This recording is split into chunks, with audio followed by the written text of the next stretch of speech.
Let's talk a little bit about another documentary called Food Inc. Food Inc. was one of the most maybe important documentaries I watched because it taught me what was happening with big agriculture, meaning it gave me more understanding of what's happening with our food supply. How is it grown? How is it manufactured? And how is it delivered to us as consumers?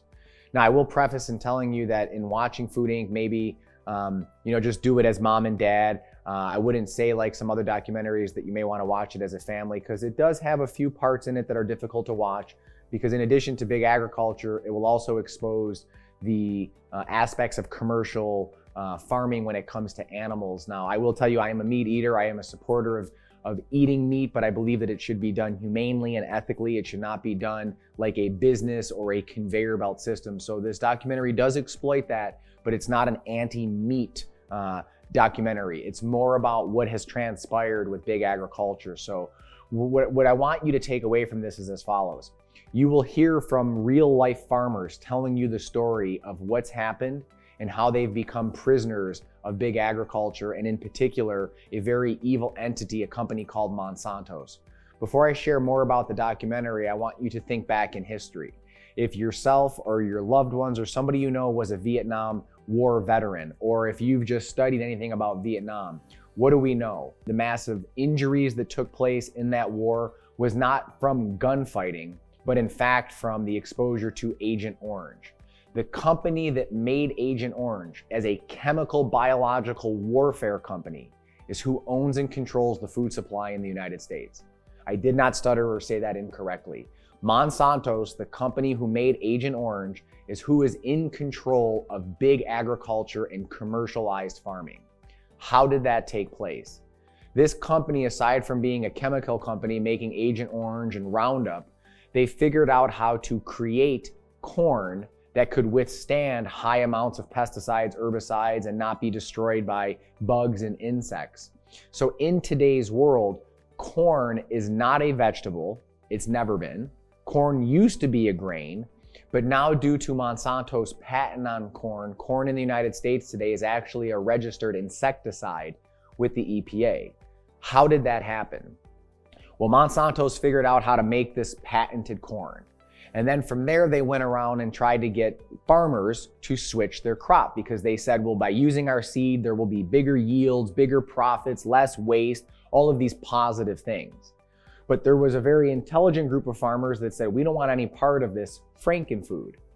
So you would get, Tim on the right not wanting to do anything with Monsanto's, and you would get John on the left wanting to do something with Monsanto. So John agrees. John starts growing Monsanto's corn. But we know that Mother Nature happens and none of us have controls of it. So what does that mean? The wind is going to blow and things are going to move. So when Tim's natural corn got some drift and moved over and landed in John's GMO corn, the lawyers from Monsanto's would go after Tim and say, well, you've contaminated our crops. Therefore, we are going to hold you in contempt of our product because we own it, we patented it. It's no longer just two god food forms of corn. And they would tell Tim, we're going to hold you in court, we're going to file bankruptcy, we're going to file lawsuits and all of these things against you. And they have so much money being a major corporation that they could force this little farmer into bankruptcy trying to fight them in litigation. Or if you now decide to join our team and start growing our corn, we will drop this lawsuit. You can continue to own your land, you can continue to farm, but you must do it with our seed.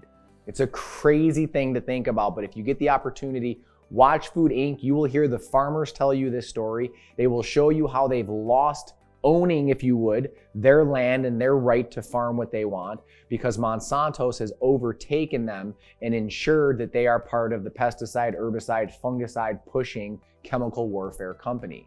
In more recent time, within the last year, Robert F. Kennedy Jr., a very wonderful attorney and an ethical man, went to court on behalf of a groundskeeper who developed non-Hodgkin's lymphoma.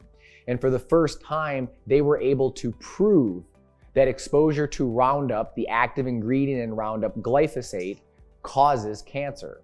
You are now finding a tremendous amount of lawsuits against Monsanto's because we know that, in fact, exposure to glyphosate causes cancer. So Food Inc. will take you through how they rose to power in big agriculture, and then you do some understanding of what Roundup does to our body in terms of its pesticide, herbicide, fungicide, and how that affects our bodies. Food Inc. is a wonderful, eye-opening documentary, and I encourage you to check it out.